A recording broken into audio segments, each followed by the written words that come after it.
If you've ever studied about Rome or been there, you've probably looked at the church, the Basilica of St. John in the Lateran, the occasion in which we celebrate today's dedication.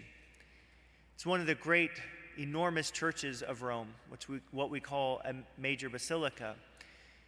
If you don't recall that, just think of a church slightly smaller than St. Peter's Basilica, and that will give you a good example. And it took centuries, decades and centuries to build these churches. This church that we see here probably took 2 years to build. And most churches nowadays take about 2 years. But you can imagine with ancient architectural means, it took much longer. And in this case, the temple, which is like a large church, would have been decades as well. And Jesus is saying to them, to the people in today's gospel, that the temple will be destroyed and I will raise it up.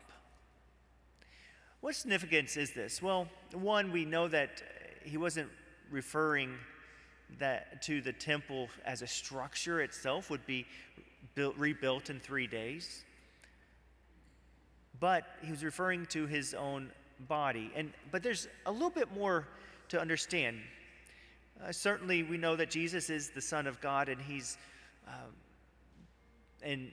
fully man and fully God, and that he, in his humanity, he died, and then he rose in his divinity and humanity. But we need to understand what the Jews understood the temple was. The temple was the dwelling place of God. Why? Because it had the Ark of the Covenant, and those were the direct interventions of God with the human person. So there was a piece of the manna from heaven that was in the Ark of the Covenant, and a piece of the stone tablet, and part of the rod of Aaron. These were meant to be moments of God's intervention in the life of the people of Israel. Therefore, these aspects contained the Spirit of God himself. So the temple was the dwelling place of God. And Jesus said, I am. I am the dwelling place. I am God. And I wish for you to be a dwelling place as well. Now, this is extraordinary for us to think about. As St. Paul says, that we are temples of the Holy Spirit. And of course, we know this in our baptismal studies and all this, that whenever we are baptized, not only is our original sin washed away, and not only is our actual sin is washed away with those waters, not only do we die with Jesus going in those waters, but we rise with him to a new identity, a new dignity. We know that. We have a character, a stamp, a tattoo on our soul saying that we are for Christ. But there's something more that is given to us at that moment, and that's why it's important for us to baptize. What is it? We become temples of the Holy Spirit. We become dwelling places of God the Most High. Some kind of mystical way that you and I can't really fully understand here on earth, but this is what happens. St. Paul says to us, do you not know that you are the temple of God and that the Spirit of God dwells in you? No, I don't know, because I do all sorts of crazy stuff. If we're honest with ourselves, that will be our answer, right? Because if we did know, we would be living the life of St. Teresa of Calcutta. We'll be living the life of St. Christina or St. Nadia or St. Jason, even St. Mike. That is possible. I'm talking about Mike Zaleski. So, if we're aware of the Holy Spirit's dwelling within us, there's something that is very particular in that we would recognize our own sacredness and the sacredness of other people around us. And we would not do things that would injure ourselves or injure other people, because that would offend God. And we would respect our bodies, our minds, and our souls with the utmost piety, the utmost respect. And we'd respect the other person as well. Now this, my dear sons and daughters, is completely contrary to the philosophy of this world. We've been living it the last 40 years, and we're still living it. The idea that a human life in the womb is something that can be destroyed. How many millions have been destroyed? This same mindset says, therefore, because I have no use for that baby in my womb, because I'm scared, I'm afraid, and whatever, and it's not according to my plan, that same mindset says, you know what?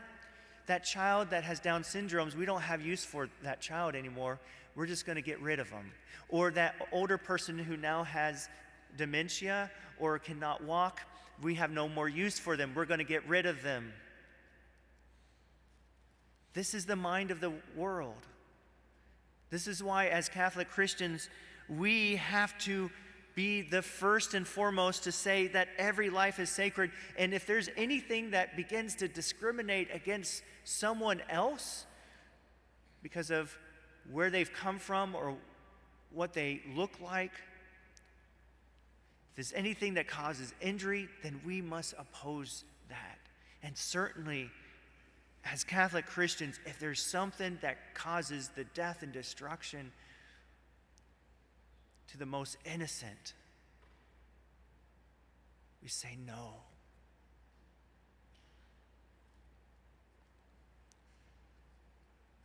God says to us, what happens if we say yes to destroying God's temple? If anyone destroys God's temple, God will destroy that person. What does that look like? Well, it is a mortal sin to destroy someone. And when we sin mortally, our life in God is dead. And we risk an eternal hell. Dostoevsky wrote in a wonderful book, Crime and Punishment, he wrote a story about a man who was trying to prove a point, and he wanted to get rid of someone who was not desirable, and he wanted to prove that it would not affect him if he killed that person. Well, he ended up killing two people, accidentally one and the other by purpose, and it left him insane. What he thought would not affect him ended up causing him to go crazy. Why? Because of the grave offense that destroying the temple of the Holy Spirit in another person, what that does to God. You and me, we recognize that we are dwelling places of God the Most High.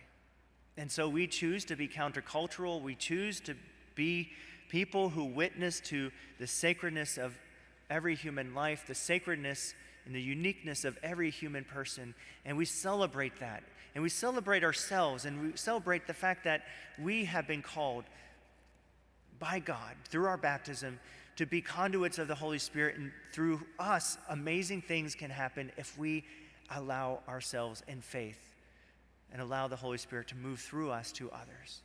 We choose this day to be living temples, temples that bring refreshment and life to all those that we meet. We choose to be temples of the Holy Spirit.